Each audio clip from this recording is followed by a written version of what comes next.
Meus irmãos, vamos abrir a Bíblia lá em 1 Pedro, na primeira carta de Pedro, no capítulo 3.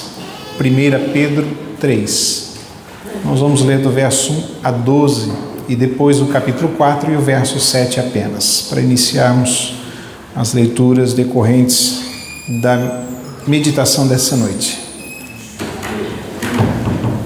1 Pedro, capítulo 3, do verso 1 a 12.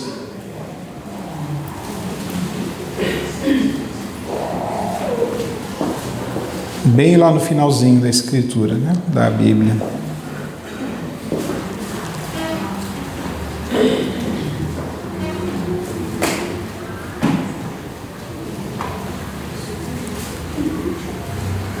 Primeira Pedro 3, do 1 a 12, diz então assim a escritura, meus irmãos: mulheres, sede vós igualmente submissas a vosso próprio marido, para que, se ele ainda não obedece à palavra, seja ganho sem palavra alguma, por meio do procedimento de sua esposa, a observar o vosso honesto comportamento cheio de temor.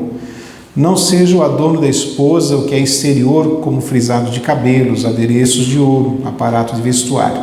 Seja, porém, o homem interior do coração, unido ao incorruptível trajo de um espírito manso e tranquilo, que é de grande valor diante de Deus.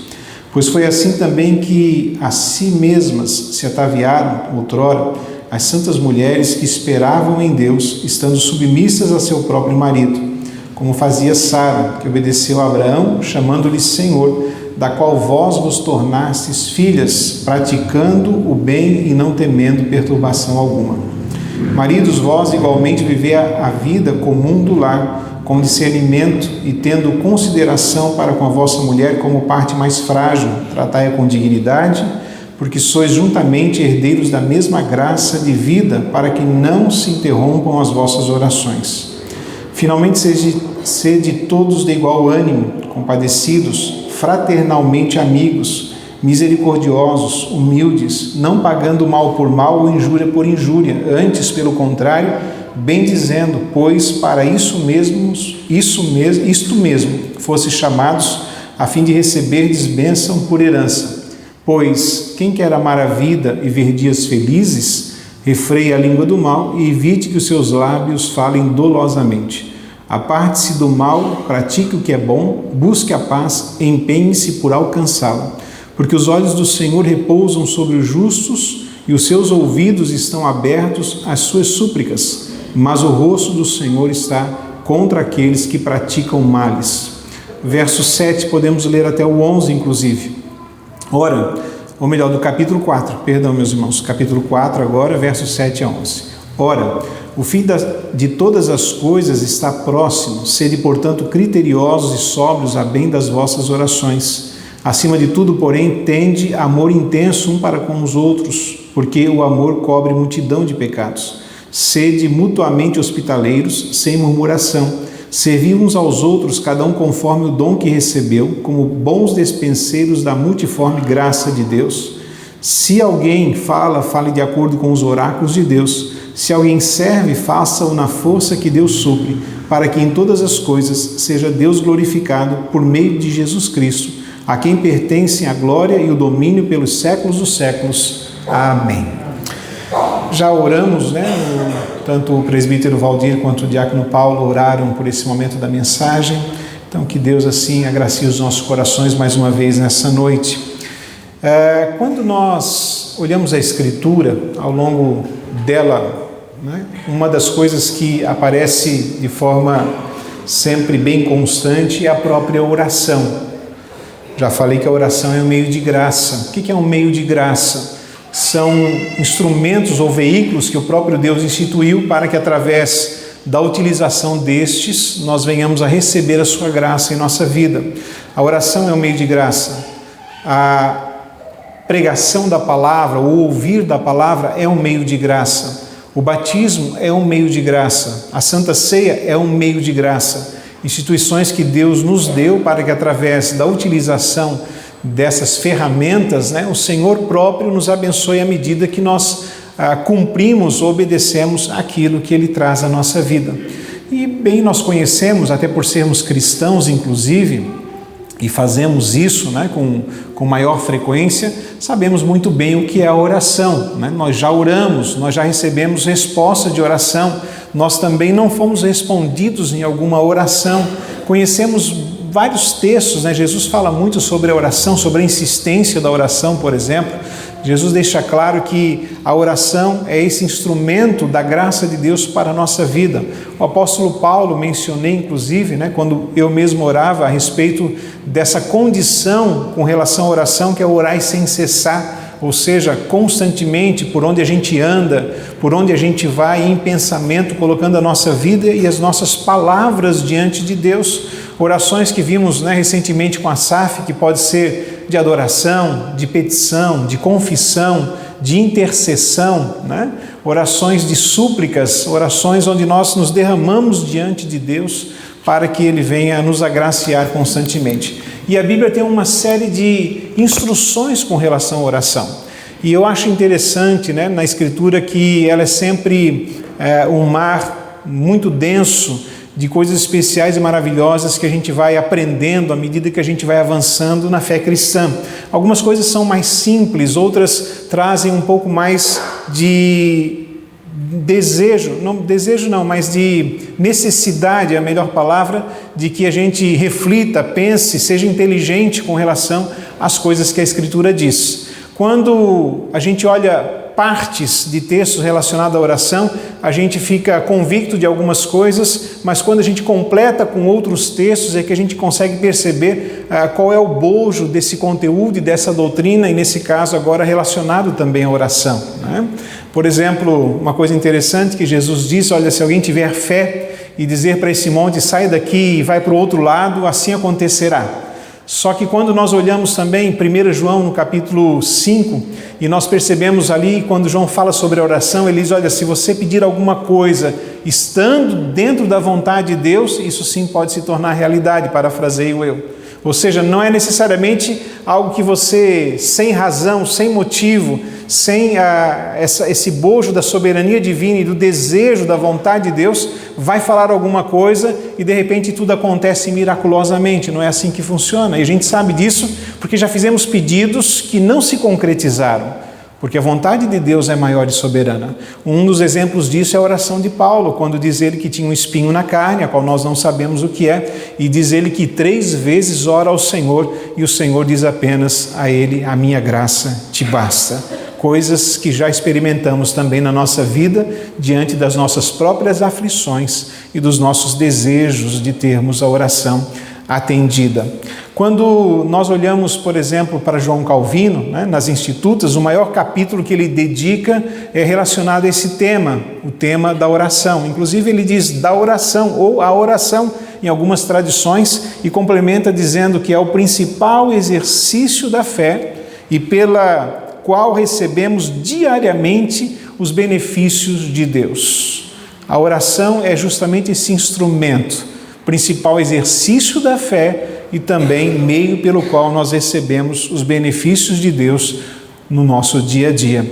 E dentro dessa menção dele, ou dessa escrita dele, desse tema dele, justamente nas Institutas, ele fala que, né, ele divide em subtópicos e fala sobre a necessidade da oração, ele fala sobre as regras da oração bíblica, ele fala sobre a oração do Pai Nosso, a perseverança na oração e a relação entre a soberania de Deus e a oração. São temas que são justamente trazidos, né, são buscados na Escritura Sagrada. Todas essas partes que nós vemos no seu livro, né, no seu compêndio, nós vamos perceber que a oração, claro, ela tem vários vieses. E é importante a gente aprender isso e saber sobre essas coisas. Embora a oração é tão natural da gente quando cristãos, né, nós oramos mesmo no começo, quando não sabemos orar, por exemplo, né, quando não sabíamos então as palavras certas, já fazíamos a nossa oração, porque quando o Espírito habita o nosso coração, não tem como não orar. Todos os crentes que têm o Espírito Santo, e se não tiver o Espírito Santo também não é crente, né, isso é redundante, todos nós oramos ao Senhor, de uma forma ou de outra, com mais grau de instrução humana ou não, né, com palavras talvez mais rebuscadas ou com mais simplicidade, mas todos nós sabemos de alguma forma buscar ao Senhor e orarmos a Ele. Cantamos uma canção, a segunda canção, né, que o Ministério Louvor entoou, que fala justamente desse tema tão lindo. Nosso coral também entoa essa melodia, né, que se chama Falar com Deus, né? Na oração encontro calma, diz o primeiro verso, como nós cantamos. Na oração encontro paz. Orar a Deus faz bem à alma. Falar com Deus me satisfaz. Falar com Deus, que privilégio. Abrir a alma ao Criador. Sentir que os céus estão abertos e ouvir a voz do Salvador.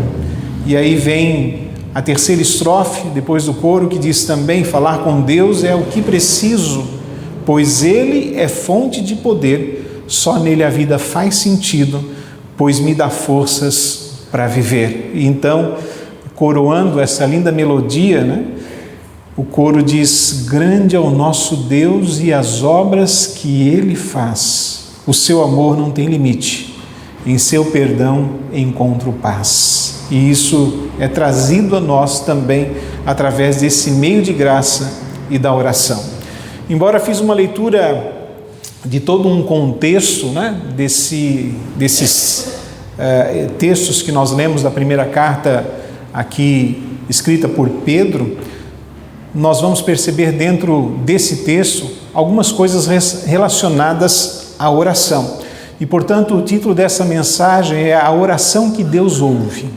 A oração que Deus ouve. Será que Deus ouve todas as orações? Toda e qualquer oração Deus ouve? Se pensarmos que Ele tem conhecimento sobre as orações, sim, né? No sentido de saber que alguém está orando. Mas aqui a expressão ouve é no sentido de sermos atendidos por Deus quando oramos. Por isso, a oração que Deus ouve, ou seja, a oração que penetra nos ouvidos do Deus dos exércitos, do Senhor dos exércitos. A oração que chega diante do trono de Deus. A oração que chega à sua presença como um aroma suave. A oração que, pela graça sempre divina, mas também pelo seu poder, é respondida e chega também à nossa existência, à nossa realidade, mudando a nossa história e transformando a nossa vida. Qual é a oração que Deus ouve? Diante de todo esse bojo da Escritura, dentro de uma questão sistemática, aprendendo sobre a oração, que Ele ouve a oração dos seus servos, né? Então, o título da mensagem é a oração que Deus ouve. E eu já vou direto pensando, já que fiz a nossa introdução, antes de mencionar o próprio título, a respeito de 3 coisas relacionadas à oração que Deus ouve. Se você olhar o verso de número 7 do capítulo 13, eu quero que você perceba comigo, farei a leitura dele por inteiro, para recordarmos, né, e assim explanarmos um pouquinho sobre isso. Diz assim então, ou melhor, escreve Pedro, né: maridos, vós igualmente vivei a vida comum do lar, com discernimento e tendo consideração para com a vossa mulher como parte mais frágil, tratai-a com dignidade, porque sois justamente, ou melhor, juntamente, herdeiros da mesma graça de vida, para que não se interrompam as vossas orações. Observe que, claro, Pedro, ele escreve do verso 1 até o verso 6, falando um pouquinho a respeito da condição da mulher, conquanto esposa. E só no verso 7, um texto mais curto, ele fala a respeito dos maridos. E é justamente nessa hora em que ele fala, né, no final do verso aqui, a respeito de uma condição quando os maridos não vivem a vida comum do lar, porque é assim que começa o verso. E ele diz: para que não se interrompam as vossas orações. Veja bem, embora a tônica masculina do texto, até porque o apóstolo Pedro dividiu, né, falando da esposa primeiro e depois do marido, não limita a aplicação apenas aos maridos. A ideia aqui sim é que o marido é o sacerdote do lar, é o cabeça da casa, e ele é aquele que ora, que abençoa a esposa, que abençoa os filhos, aquele que é responsável pela saúde espiritual da sua casa. No entanto, passando aí 2000 anos dentro de uma dinâmica de sociedade um pouco diferente daquela onde Pedro viveu, sabemos também do papel ainda mais avançado e importante das mulheres, não desprezando os versos de 1 a 6, onde a mulher deve ser submissa, mas a minha ideia não é tratar do papel da mulher e nem do papel do marido, mas falar sobre a oração. E é por isso que eu fico apenas com o verso 7 nessa hora e aplico tanto na vida de um quanto de outro, a respeito das condições relacionadas à nossa oração diante de Deus. E o texto vai nos ensinar, tirando agora a tônica masculina e pensando na vida comum do lar, que de fato a responsabilidade nossa dentro da casa, a maneira como nós vivemos a nossa vida no casamento, na relação com os filhos, e à medida que nós caminhamos no que concerne à saúde da casa, inclusive espiritual, é claro, faz parte de uma condição para que as nossas orações sejam ouvidas diante de Deus. Quando nós pensamos nisso, nós vamos perceber que a audição das nossas orações está totalmente linkada à nossa prática dentro de casa. Eu não falo na casa de paredes, mas sim na casa no que concerne à vida familiar, no contexto familiar. Digo isso porque, dentre muitas das coisas que a Escritura fala sobre oração, às vezes nós não nos atentamos a isso, de que um bom casamento, uma boa relação com os filhos ou uma boa relação com os pais tem todo um sentido para que Deus ouça a nossa oração e para que elas não seja, como o próprio texto usa de instrumento da gramática, não seja interrompida. Ou seja, se falássemos aqui, meus irmãos, eu vou falar hoje sobre orações interrompidas. Você diria, não, isso nem existe na Escritura, essa palavra nem está lá. Mas observe que Pedro deixa claro, a interrupção das orações. É como se orássemos a Deus e por alguma razão a oração não chegasse ao ouvido do Senhor. Tudo isso por causa de uma prática em casa. No verso 1 do nosso texto, fala, ou tem, melhor ainda, uma expressão que diz o seguinte, bem no final dele, por meio do procedimento da esposa. Procedimento. Se você olhar o verso 2, observe que tem uma expressão chamada comportamento. O honesto comportamento está aqui.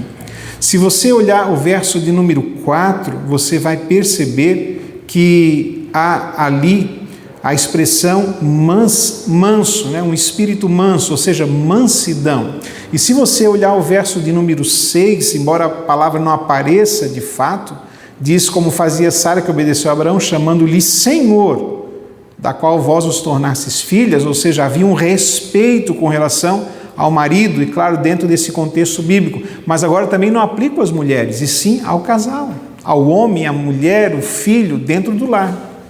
Então veja, expressões como procedimento, comportamento, mansidão, respeito e mais uma série de adjetivos que poderíamos colocar aqui são necessários na vida entre o casal, entre a família, entre os filhos, entre os pais, para que as nossas orações sejam ouvidas por Deus. E não é incomum, muitas vezes, um relacionamento desgastado, um relacionamento sem a nutrição necessária, muitas vezes dos casais, dentro do lar e dentro da casa. E ao estarem, ou seja, na igreja, ou até mesmo a pessoa individualmente fazer a sua oração, não se aperceber que Deus não se agrada dessas coisas e prejudica a oração. A oração é prejudicada pelo nosso relacionamento conjugal, se ele não estiver bem.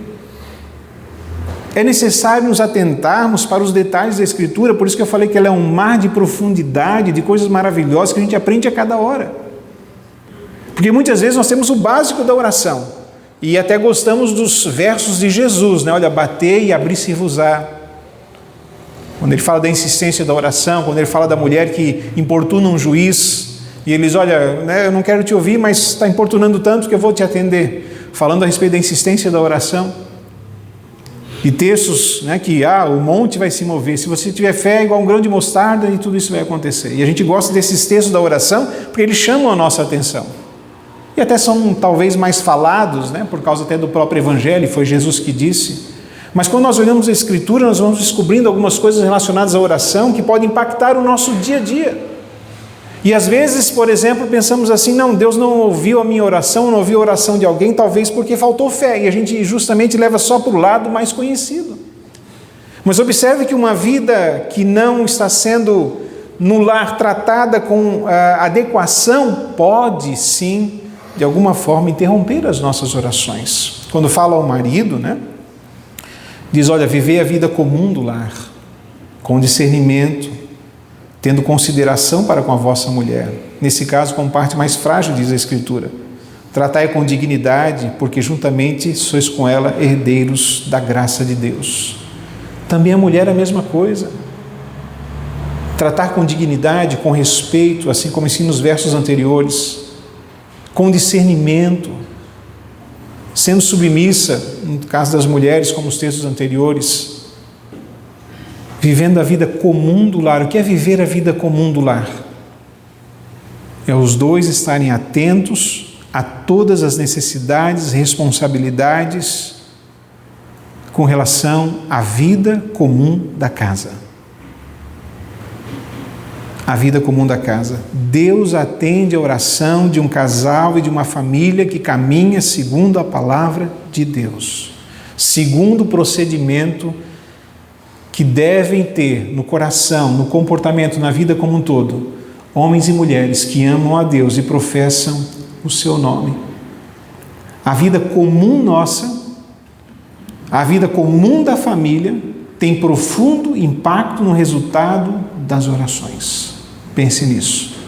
A gente sempre atribui a uma outra coisa, e talvez alguns não tenham pensado nisso na sua vida. E vivem uma vida, às vezes, sem um adequado relacionamento entre homem e mulher, um relacionamento inadequado entre os filhos e os pais. Pense nisso na sua vida. Para quê? Para que não se interrompam as vossas orações.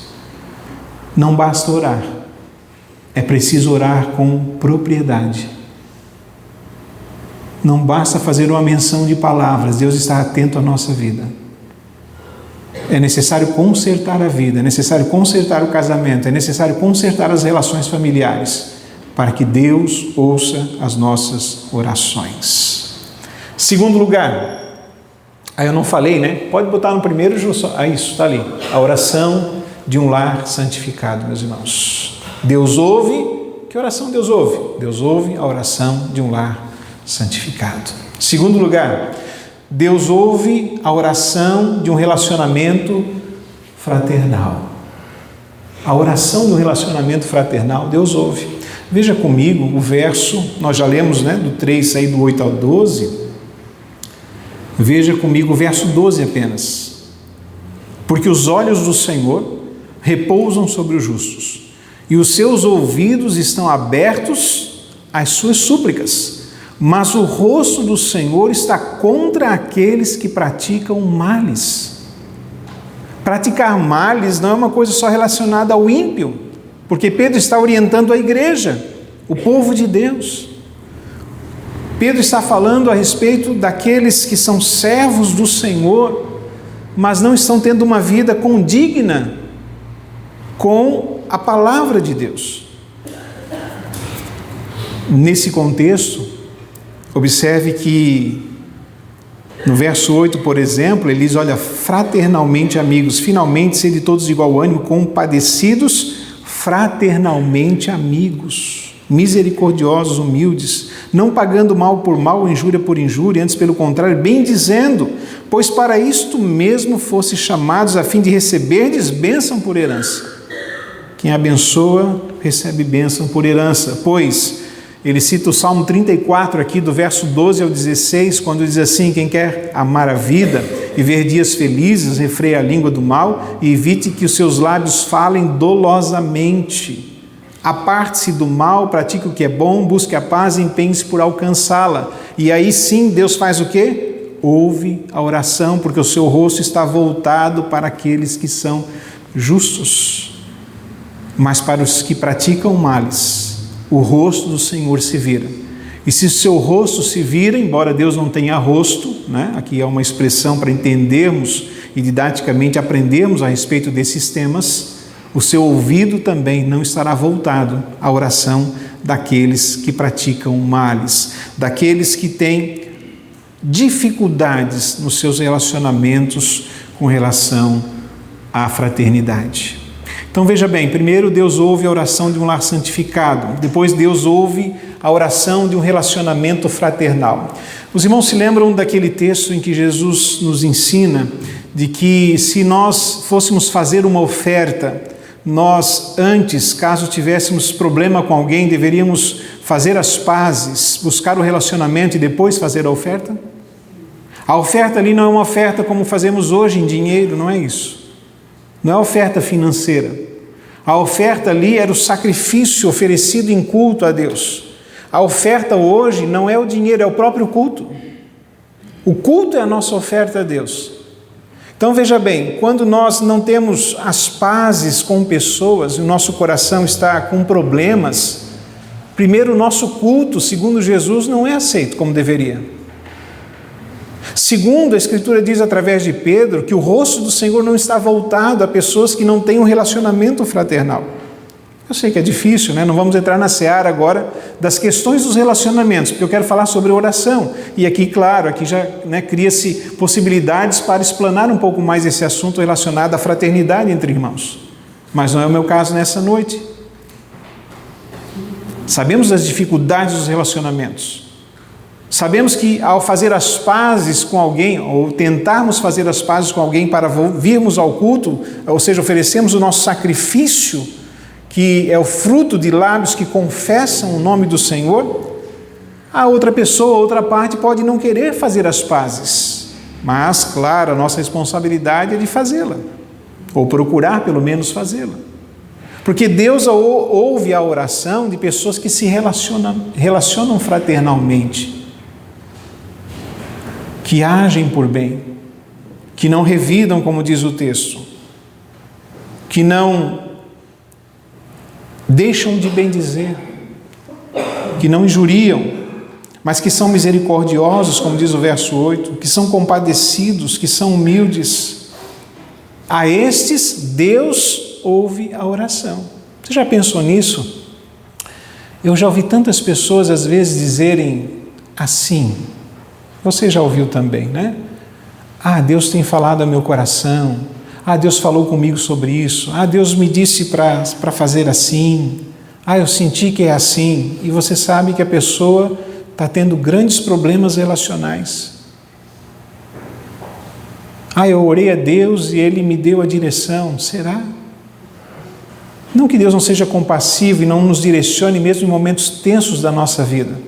Mas a Escritura é clara. Quando nós precisamos termos relacionamento fraternal para que o Senhor volte o seu rosto a nós e ouça as nossas orações. Os seus ouvidos, diz o verso 12, estão abertos às suas súplicas. Se o autor precisa mencionar que os ouvidos do Senhor estão abertos às súplicas dos justos, em contrapartida, em paralelo, de forma contrária, fica óbvio que ele tem o seu rosto virado e não ouve a oração quando nós temos problemas relacionais. Portanto, que eu e você, apesar das dificuldades do relacionamento, procuremos, como diz a Escritura, buscar a paz e empenharmos por alcançá-la.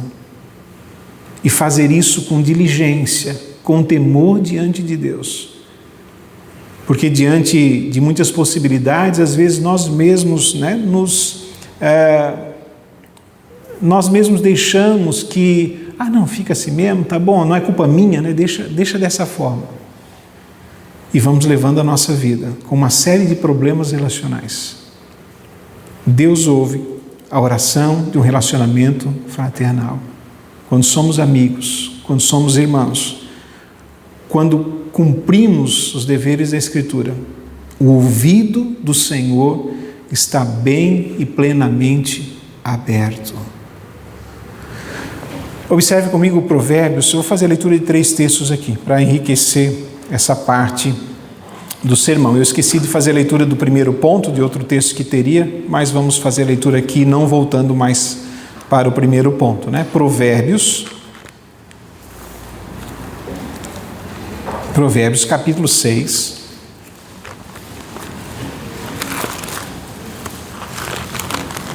verso 12 a 19.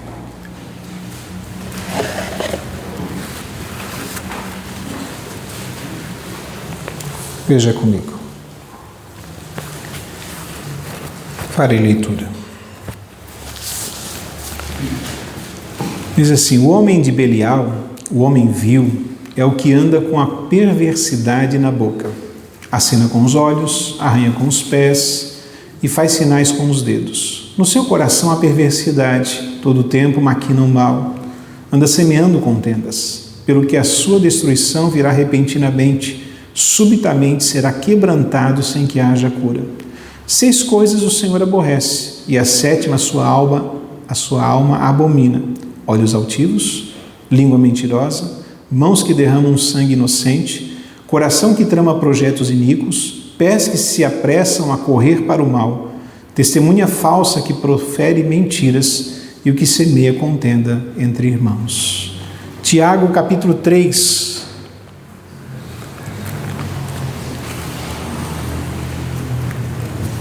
Observe esse texto que tem relação com o que Pedro, acaba mencionando aqui na sua carta.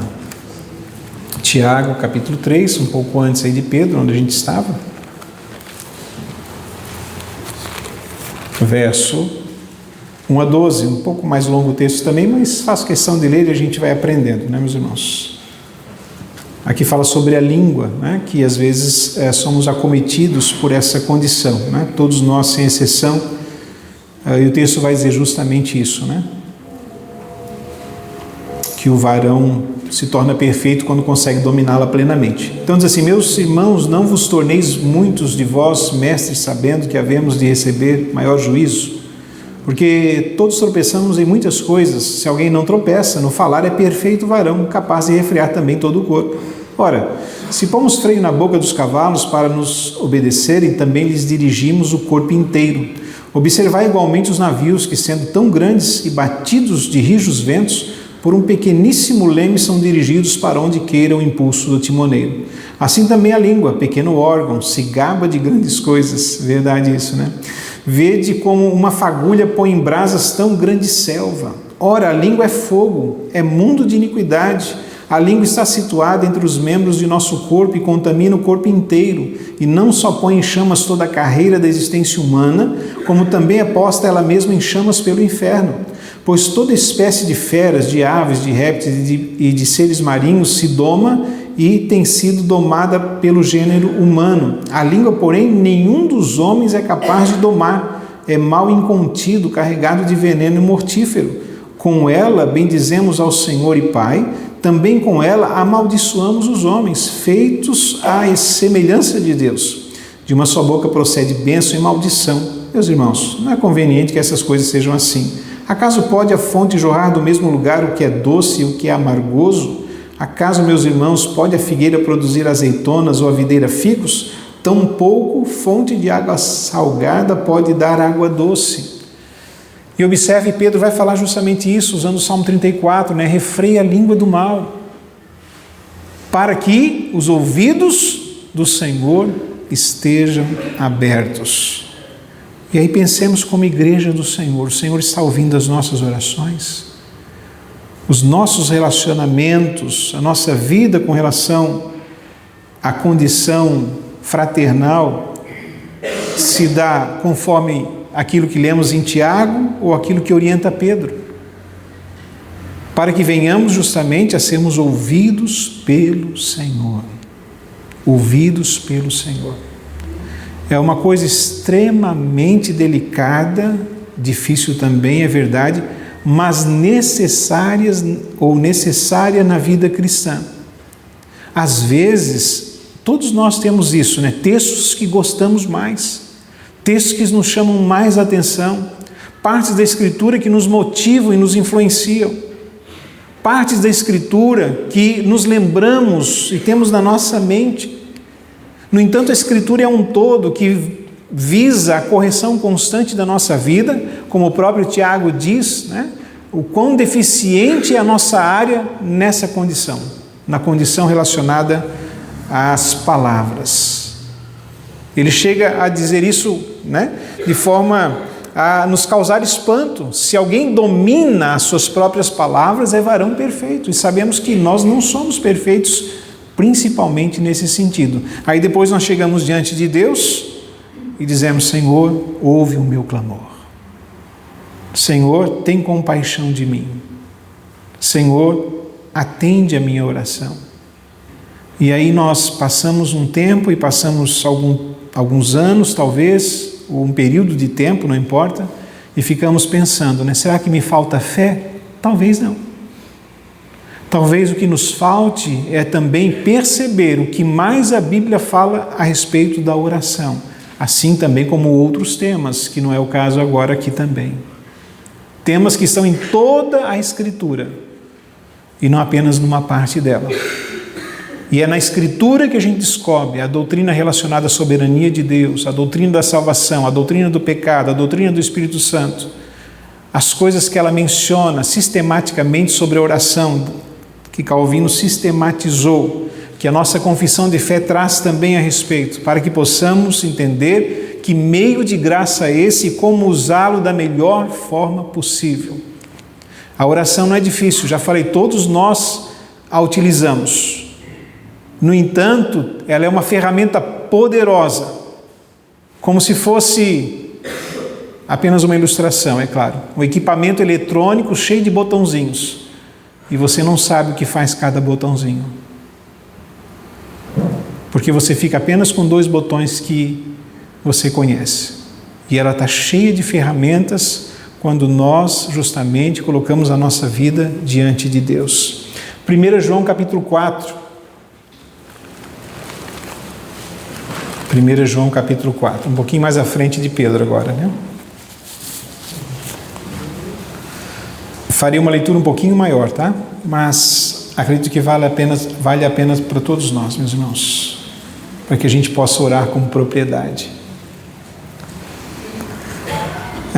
Capítulo 4, versos 7 ao 21, diz assim: Amados, amemo-nos uns aos outros, porque o amor procede de Deus, e todo aquele que ama é nascido de Deus e conhece a Deus. Aquele que não ama não conhece a Deus, pois Deus é amor.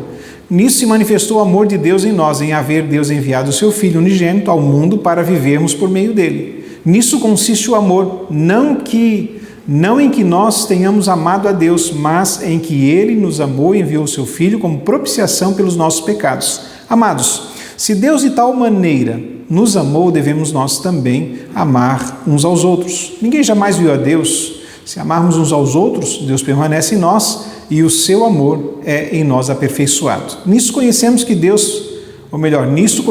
permanecemos nele e ele em nós, em que nos deu o seu Espírito. E nós temos visto e testemunhamos que o Pai enviou o seu Filho como Salvador do mundo. Aquele que confessar que Jesus é o Filho de Deus, Deus permanece nele e ele em nós. E nós conhecemos e cremos no amor que Deus tem por nós. Deus é amor, e aquele que permanece no amor, permanece em Deus e Deus nele. Nisto é em nós aperfeiçoado o amor, para que no dia do juízo mantenhamos confiança, pois segundo ele é, também nós somos neste mundo.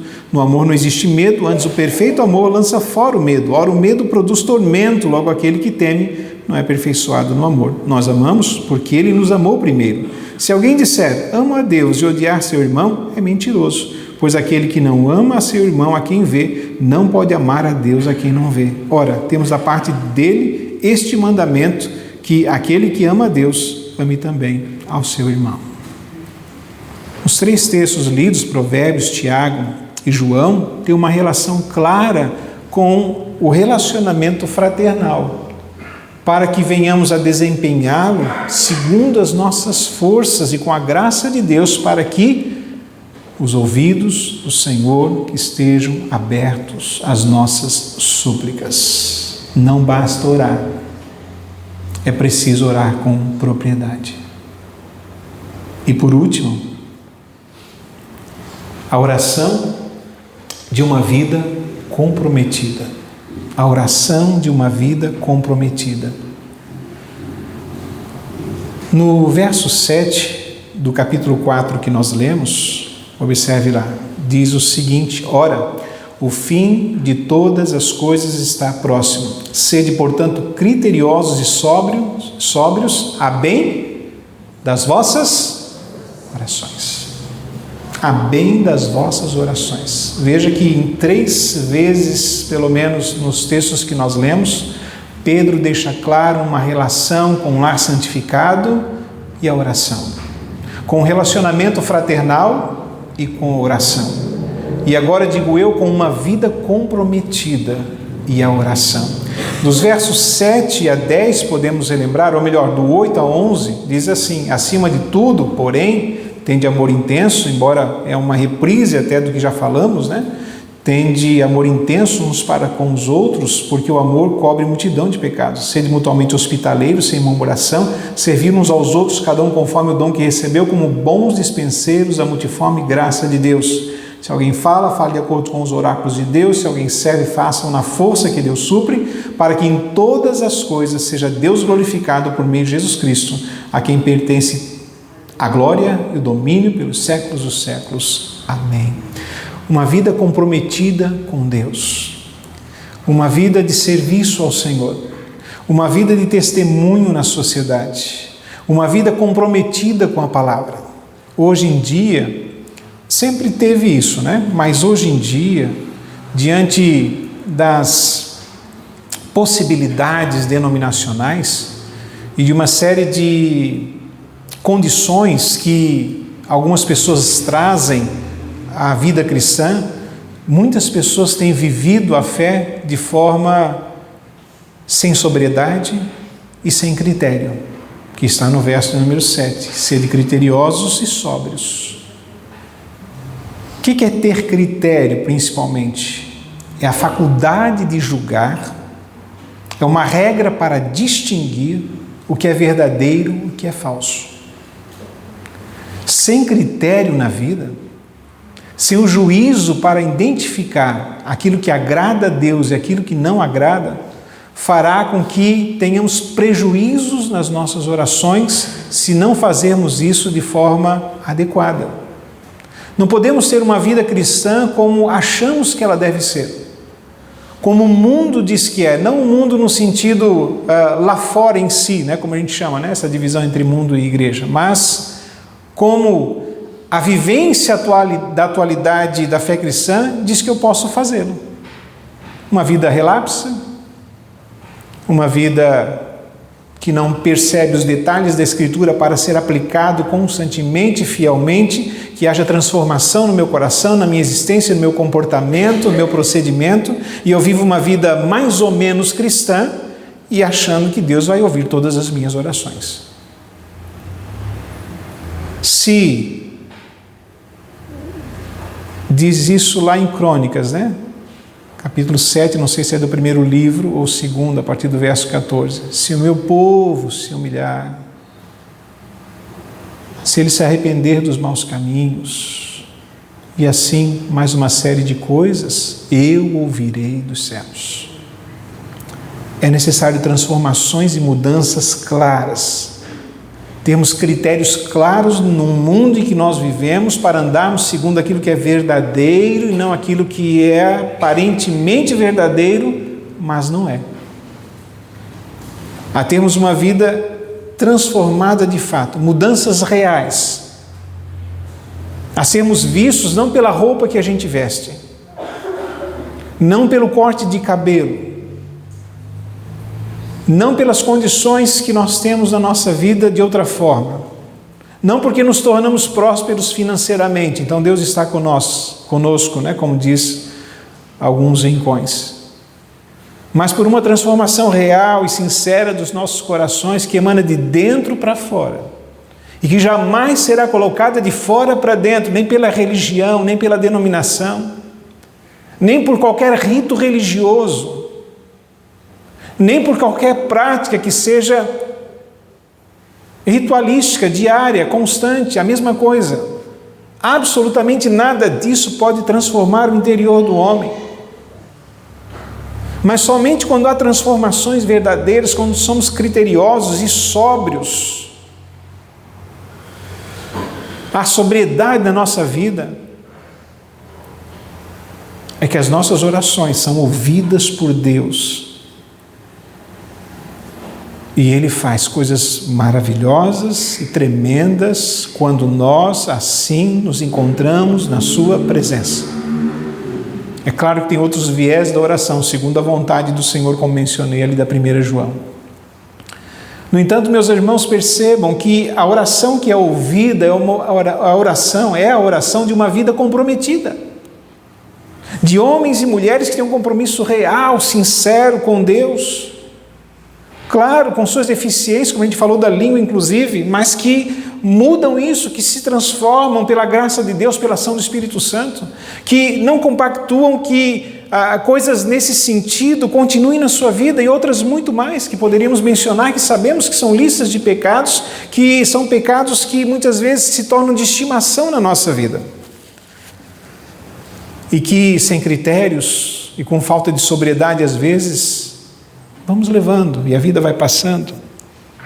Sabemos, claro, que somos salvos pela graça de Deus, mas em nenhum momento a Escritura permite que não venhamos a insistentemente, fervorosamente, a mudarmos a nossa vida, a ficarmos de igual forma. Em nenhum momento. Pelo contrário, aqueles que assim entendem e têm uma vida de transformação constante e contínua, são aqueles que, como Jesus disse, revelam frutos verdadeiros, dignos de arrependimento. Como João Batista, inclusive, pede àqueles que se achegam a Ele. Pede, não, ordena, né? Que pratiquem coisas que denotem justamente arrependimentos e mudanças no seu coração. E eu estou falando da oração, né, que é algo aparentemente tão simples, está no nosso coração, na nossa mente, na nossa vida e nos nossos lábios constantemente. E, como exemplo, há muitas outras coisas que a Escritura menciona sobre vários temas da nossa vida cristã e que talvez nós deixemos de lado. Fiquemos só com aquilo que é básico, aquilo que já aprendemos, aquilo que costumeiramente ouvimos ao longo da vida cristã. E deixamos de nos aprofundarmos na Escritura, de lermos a Bíblia, de olharmos ela com atenção, porque tem muitos detalhes, muitos mesmo, que a gente deixa de lado e não se percebe. E aí ficamos nos perguntando, por que Deus não ouve a minha oração? Por que Deus não faz um milagre na minha vida?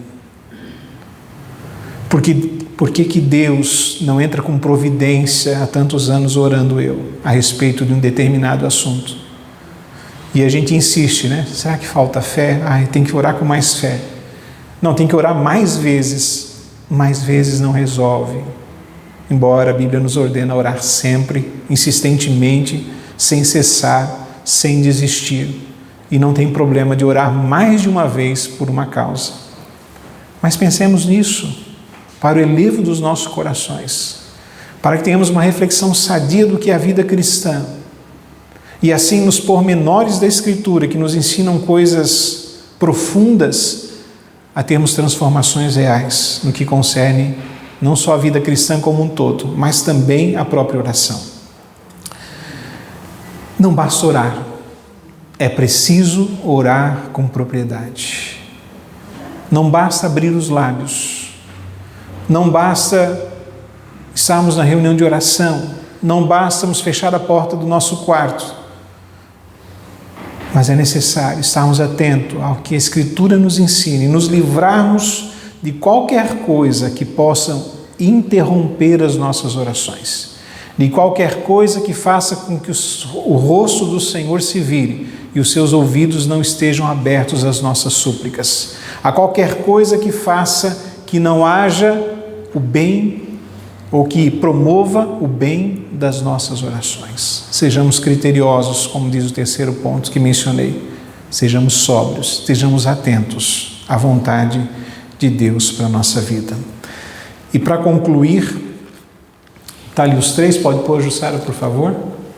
Os 3 pontos estão ali. 1 Timóteo é a última leitura. 1 Timóteo, capítulo de número 2,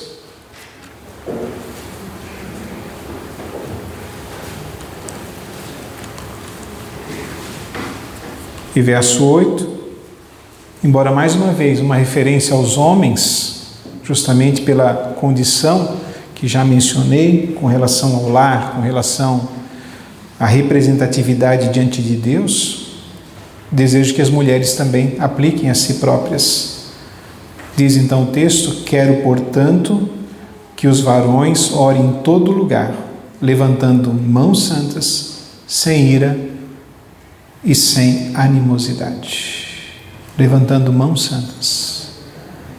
Deseja o Senhor que eu e você, todos nós, levantamos essas mãos em oração, orando em todo e qualquer lugar, com as mãos levantadas aos céus, seja assim, seja em forma de pedido, seja em abençoar alguém, seja em louvor da glória de Deus, sejam mãos de pessoas que são transformadas pela Escritura, pelo poder de Deus, pela graça divina, porque estas orações chegarão aos ouvidos do Senhor dos Exércitos. E como diz Tiago, quando fala a respeito dos trabalhadores, né, eu gosto daquela expressão, né? As suas súplicas, ou a sua oração, o seu pedido, penetraram os ouvidos do Senhor dos Exércitos. Que a minha oração e a sua, não pelas nossas forças, né? Não porque somos mais bem vistos diante de Deus do que outros, mas porque temos transformações na nossa vida. Ouça o Senhor dos Exércitos, o Deus soberano, a oração do seu povo. E aquilo que a Escritura menciona a respeito de quando somos ouvidos como igreja do Senhor, derrame-se graça, derrame-se poder de Deus, derrame-se salvação na vida das pessoas, derrame-se curas, não só físicas, mas da alma, do coração, das emoções, e assim o Senhor faça milagres na nossa vida, porque o seu povo tem sido transformado por sua palavra, na vida comum do lar, no relacionamento com as pessoas e também no comportamento diante da sociedade. Que Deus assim nos ajude, meus amados, e nos dê essa graça. Vamos ficar de pé? Vamos orar ao Senhor. Querido Pai Celeste, orando a Ti nessa hora, colocamos a nossa vida nas Suas mãos. Ajuda-nos, ó Deus. Ensina-nos a orar, não por causa das palavras nossas, porque muitos de nós já sabem como orar. Ensina-nos, ó Deus, a orarmos com propriedade. Orações provindas, ó Deus, de corações transformados e mudados, de maridos excelentes, de mulheres excelentes, esposas excelentes, de filhos obedientes, de pais, ó Deus, que cuidam, meu Deus, dos seus filhos de forma apropriada e se relacionam bem com eles conforme a Escritura, de homens e mulheres, ó Deus, jovens e crianças, adolescentes e juniores, ó Pai, que têm bons relacionamentos, que amam, que perdoam, que refazem os sentimentos, tratados e curados pelo Teu Espírito Santo, para que a Tua igreja seja sadia e ao orar ao Senhor, e ao levantar as suas mãos abençoando, ao proferir, ó Deus, palavras de bênção, ao usarem, ó Deus, a sua boca para bendizerem, estejam abertos os ouvidos do Senhor. E as bênçãos, ó Deus, sejam derramadas abundantemente sobre o relacionamento fraternal, sobre a vida da igreja, sobre a vida das famílias.